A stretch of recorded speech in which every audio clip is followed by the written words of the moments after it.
আমরা জানার চেষ্টা করব যে কদরের রাতগুলোতে আল্লাহর হাবিব সাল্লাল্লাহু আলাইহি ওয়াসাল্লাম কি কি আমল করতেন, কিভাবে তিনি কদরের রাতে ইবাদত করতেন।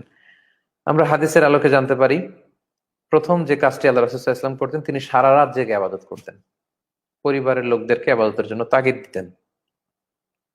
রমাদানের শেষ দশকের কদরের রাত ছাড়া, শেষ দশকের এই লাস্ট 10 days অফ রমাদান ছাড়া আল্লাহ রাসূল সাল্লাল্লাহু আলাইহি ওয়াসাল্লাম বছরে সারা রাত জেগে ইবাদত করেছেন এরকম কোনো নজির পাওয়া যায় না। তিনি প্রতিদিনই তাহাজ্জুদের সালাত আদায় করতেন, কিন্তু এশার সালাতের পরে তিনি ঘুমিয়ে যেতেন, ঘুম থেকে মাঝরাতে উঠে তাহাজ্জুদের সালাত আদায় করতেন, ফজরের আগে আবার সামান্য একটু পাওয়ার ন্যাপ নিতেন, এরপর আবার ফজরের সালাতের জন্য উঠতেন। এটা ছিল আল্লাহ রাসূল সাল্লাল্লাহু আলাইহি ওয়াসাল্লামের সারা বছরের রুটিন। কিন্তু এর এক্সেপশন ছিল, ব্যতিক্রম ছিল শুধু রমজানের শেষ 10 দিন। এই শেষ 10 দিন আসলে তিনি আর কাউকে চিনতেন না, তিনি পাগল পাড়া হয়ে যেতেন ইবাদত করার জন্য। হাদিসে এসেছে, ইদা দাখালাল আশরু আহিয়াল লাইলা ওয়া আইকাযা আহলা ওয়া জাদ্দা ওয়া শাদ্দাল মিজার। রমজানের শেষ দশক যখন আসতো, রাসূল সাল্লাল্লাহু আলাইহি ওয়াসাল্লাম সারা রাত জেগে ইবাদত করতেন, ঘুমাতেন না। শেষের এই দশকে বা 10টা দিনে তিনি ঘুমাতেন না, এবং তিনি ফ্যামিলি মেম্বারদেরকে ডেকে তুলতেন, স্ত্রীদেরকে জাগাতেন যে উঠো ইবাদত করো। ওয়া জাদ্দা, এবং তিনি খুবই কোশেশ করতেন। ওয়া শাদ্দাল মিজার, এবং কোমরে গামছা বেঁধে নামতেন। এটা একটা মেটাফরিক ইউজ। আমরা যখন শক্ত ভারী কোনো কাজ করতে যাই তখন দেখবেন যে কোমরে কিছু একটা পাগড়ি পেঁচিয়ে নিলে, গামছা পেঁচিয়ে নিলে আমরা জোর পাই, হাতে খুব বল পাই। তো এটা উপমা হিসেবে, রূপক অর্থে এখানে বলা হয়েছে যে রাসূল সাল্লাল্লাহু আলাইহি ওয়াসাল্লাম এতটাই ইবাদতে মনোনিবেশ করতেন, কেমন যেন তিনি কোমরে গামছা বেঁধে ইবাদতে লেগে পড়েছেন। সুবহানাল্লাহি ওয়া বিহামদিহি। এবং আমরাও আরব বিশ্বে যখন ছিলাম আমরা দেখেছি যে শেষ 10 দিন মানুষ এমন ভাবে আবাদত করে, এমন ভাবে মসজিদমুখী, এতেকাফ, সালাত ইত্যাদি ইত্যাদি করে, যেন রাসূল সাল্লাল্লাহু আলাইহি ওয়াসাল্লামের সেই 10 দিনের আবাদতের জন্য নমুনা। তিনি সারা রাত জেগে থাকতেন, ফ্যামিলি মেম্বারসদেরকে আবাদতের জন্য তাগিদ করতেন, এবং তিনি কোমরে গামছা বেঁধে আবাদতে নামতেন। তাহলে কদরের রাতে তিনি কি করতেন? প্রথম আমরা জানতে পারলাম তিনি সারা রাত জেগে আবাদত করতেন। 2 নম্বর হচ্ছে আল্লাহ রাসূল সাল্লাল্লাহু আলাইহি ওয়াসাল্লাম রমজানের শেষ দশকে এতেকাফ করতেন। প্রতি বছর তিনি রমাদানের শেষের 10টি দিন এতেকাফ করেছিলেন। হাদিসে এসেছে যে আল্লাহ রাসূল সাল্লাল্লাহু আলাইহি ওয়াসাল্লাম যতদিন বেঁচে ছিলেন, মৃত্যুর আগ পর্যন্ত রমাদানের শেষ দশকে এতেকাফ করতেন। আল্লাহ রাসূল সাল্লাল্লাহু আলাইহি ওয়াসাল্লামের ইন্তেকালের পরে ওনার স্ত্রীরা এতেকাফ করতো। সহিহ বুখারীতে এসেছে। সুনানে আবু দাউদের আরেকটি হাদিসে এসেছে যে রাসূল সাল্লাল্লাহু আলাইহি ওয়াসাল্লাম রমাদানের শেষ দশকে প্রতি বছর এতেকাফ করেছেন, শেষ দশকে। কিন্তু যেই বছর তিনি ইন্তেকাল করবেন ওই দিন তিনি 20 দিন এতেকাফ করেছিলেন। এটা এক্সেপশন। তার মানে তিনি যতদিন বেঁচে ছিলেন রমজানের শেষ 10 দিন এতেকাফ করতেন। যে বছর তিনি দুনিয়া থেকে বিদায় নিবেন ওই বছর তিনি 10 দিনের জায়গায় ডাবল 20 দিন এতেকাফ করেছিলেন সাল্লাল্লাহু আলাইহি ওয়াসাল্লাম। তাহলে এই এতেকাফ থেকে আমরা বুঝতে পারি যে এই এই শেষের 10 দিনের এই পিরিয়ড অফ টাইমটা এটা খুবই গুরুত্বপূর্ণ, এবং বিশেষ করে এর মধ্যে যে কদরের রাত আছে সেটা। এতেকাফের সিগনিফিকেন্স হচ্ছে যে যারা এতেকাফ করে তাদের কদরের রাত ছুটে যাওয়ার কোনো সম্ভাবনা নেই। কারণ 10 দিনের জন্য তিনি পরিবার ছেড়ে, চাকরি বাকরি, ব্যস্ততা সবকিছুকে ছুটি দিয়ে তিনি মসজিদে আল্লাহর ইবাদতের জন্য এসেছেন। সো তিনি প্রতিদিনই রাত জাগছেন, প্রতিদিনই ইবাদত করছেন, প্রতি রাতেই তিনি ইবাদত করার সুযোগ পাচ্ছেন, মিসিং হচ্ছে না কিছু। ফলে এতেকাফ যারা করবে তারা কদরের বরকত পাবেই পাবে ইনশাআল্লাহ। সো আমাদের যদি কারো সুযোগ থাকে আমরা যেন এতেকাফে অভ্যস্ত হই। আমাদের বাংলাদেশে বয়স্ক লোকদেরকে অনেক সময় খুঁজে পাওয়া যায় না, তো টাকা দিয়ে মহল্লাতে এতেকাফে বসানো হয়। এটা ব্যাপারটা খুবই দুঃখজনক।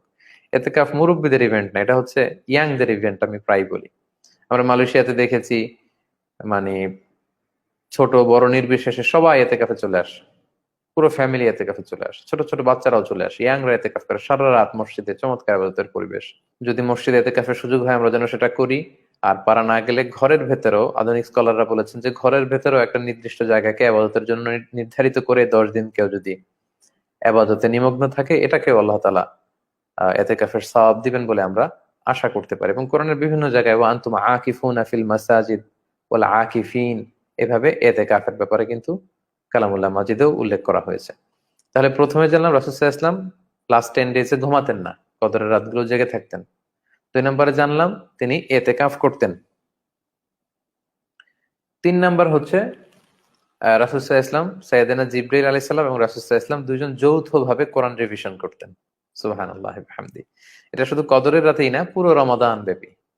ফায়ুদারিসুহুল কুরআন ওয়া কানা জিবরিলু ইয়ালকাহু ফি কুল্লি লাইলাতিন মিন রমাদান ফায়ুদারিসুহুল কুরআন। রমজানের প্রতি রাতে এসে সাইয়েদনা জিবরিল আলাইহিস সালাম পুরো কোরআনটাকে রাসূল সাল্লাল্লাহু আলাইহি ওয়াসাল্লামের কাছে পেশ করতেন, রাসূল আবার ওনার কাছে পেশ করতেন। কানা ইউআরিদুহুল কুরআন, সাইয়েদনা জিবরিল মুআরাদা করতেন, মানে পুরো কোরআনটা রাসূলকে শোনাতেন, রাসূল সাল্লাল্লাহু আলাইহি ওয়াসাল্লাম আবার সাইয়েদনা জিবরিলকে শোনাতেন, মানে যৌথ রিভিশন চলতো। সারা বছর কি নাজিল হয়েছে, বিগত বছরগুলোতে যা নাজিল হয়েছে সবটা সাইয়েদনা জিবরিল আল্লাহ রাসূল সাল্লাল্লাহু আলাইহি ওয়াসাল্লামকে তেলাওয়াত করে শোনাতেন, আবার আল্লাহ রাসূল সাল্লাল্লাহু আলাইহি ওয়াসাল্লাম সাইয়েদনা জিবরিলকে তেলাওয়াত করে শোনাতেন। সহিহ মুসলিমের আরেকটা বর্ণনায় এসেছে যে রাসূল সাল্লাল্লাহু আলাইহি ওয়াসাল্লাম প্রতি রমাদানে জিবরিল এসে তাকে পুরো কোরআন একবার শোনাতো, আল্লাহ রাসূল একবার শোনাতেন। কিন্তু যে বছর আল্লাহ রাসূল সাল্লাল্লাহু আলাইহি ওয়াসাল্লাম ইন্তেকাল করবেন সে বছর সাইয়েদনা জিবরিল পুরো কোরআনটা দুইবার রাসূল সাল্লাল্লাহু আলাইহি ওয়াসাল্লামের কাছে পেশ করেছেন, মানে রিভিশন, ক্রস চেক। রাসূল সাল্লাল্লাহু আলাইহি ওয়াসাল্লামের কোনো জায়গায় যেন ভুলে না যান, কোনো জায়গায় যেন কোনো ধরনের ঘাটতি না থাকে, একেবারে ক্রস চেক করে পুরো কোরআনটা দুইবার তিনি শুনিয়েছেন। রাসূল সাল্লাল্লাহু আলাইহি ওয়াসাল্লাম আবার জিবরাইল আলাইহিস সালামকে দুইবার শুনিয়েছেন। এইভাবে কোরআনের রিভিশন চলতো। তাই আমরা বুঝতে পারি যে আমরা এই কদরের রাতগুলোকে কোরআন রিভাইজ এর রাত বানাতে পারি। আমাদের যে সূরাগুলো মুখস্থ আছে আমরা যেন রিভাইজ দিয়ে এগুলোকে ঝালাই করে নেই, যেগুলো মুখস্থ নাই এগুলো যেন বেশি বেশি করে রিভাইজ দেই। যেহেতু শাহরু রমাদান আল্লাযী উনজিলা ফীহিল কুরআন, রমাদান হচ্ছে এমন মাস যে মাসে কোরআন নাজিল হয়েছে, সো আমরা কোরআনকে যেন বেশি বেশি তেলাওয়াত করি, বেশি বেশি রিভিশন করি। 4 নম্বরে কদরের রাতে আল্লাহ রাসূল সাল্লাল্লাহু আলাইহি ওয়াসাল্লাম যেটা করতেন সেটা হচ্ছে কিয়ামুল লাইল। কিয়ামুল লাইল মানে হচ্ছে রাতের সালাত বা তাহাজ্জুদের সালাত। এটা খুবই গুরুত্বপূর্ণ। আল্লাহ রাসূল সাল্লাল্লাহু আলাইহি ওয়াসাল্লাম সবসময় কিয়ামুল লাইল করতেন। আর এই কদরের রাত্রিতে তো কোনো কথাই নেই, এবং তিনি ইরশাদ করেছেন মান কামা লাইলাতাল কদরি ঈমানা ওয়া ইহতিসাবা গুফিরা লাহু মা তাকদ্দামা মিন যামবি। কদরের রাতে কেউ যদি বিশ্বাসের সাথে, ঈমানের সাথে, সওয়াবের প্রত্যাশা নিয়ে আন্তরিকতার সাথে কিয়ামুল লাইল করে, আল্লাহ তাআলা এই কিয়ামুল লাইলের কারণে তার বিগত দিনের সকল গুনাহ খাতা তিনি মাফ করে দিবেন। সুবহানাল্লাহি ওয়া বিহামদিহি। কত বড় ঘোষণা, কত বড় সওয়াব এবং রিওয়ার্ডের ঘোষণা। তাই কদরের রাতগুলোতে যেন প্রিয় ভাই এবং বোনেরা আমরা কিয়ামুল লাইলকে মিস না করি। আল্লাহ তাআলা এই সালাতটাকে, তাহাজ্জুদের সালাতটাকে খুব বেশি পছন্দ করেন। এই কদরের রাতগুলোতে রাসূল সাল্লাল্লাহু আলাইহি ওয়াসাল্লাম সারা রাত দাঁড়িয়ে, লম্বা সময় দাঁড়িয়ে তিনি কিয়ামুল লাইল করতেন। লম্বা, কত লম্বা এটা কল্পনাও করা যাবে না। সহিহ বুখারীর বর্ণনায় এসেছে যখন রাসূল সাল্লাল্লাহু আলাইহি ওয়াসাল্লামের রাতের নামাজের ব্যাপারে জিজ্ঞেস করা হলো, আম্মা জান আয়েশা বললেন ফালা তাসআল আন হুসনিহিন্না ওয়া তুলিহিন। রাসূল সাল্লাল্লাহু আলাইহি ওয়াসাল্লামের সালাত যে কত সুন্দর ছিল, রাসূল সাল্লাল্লাহু আলাইহি ওয়াসাল্লামের সালাত, রাতের সালাতের কিয়ামুল লাইল যে কত লম্বা ছিল, এ ব্যাপারে আমাকে জিজ্ঞেস করো না। তার মানে হচ্ছে যে আমি কি উপমা দিয়ে বুঝাবো তোমাদেরকে যে আমার নবীর সালাত কত সুন্দর ছিল? আমি কোন কথা দিয়ে, কোন ভাষার উপমা দিয়ে আমি বুঝাবো যে আমার নবীর রাতের সালাতের সৌন্দর্য কতটা চমৎকার ছিল?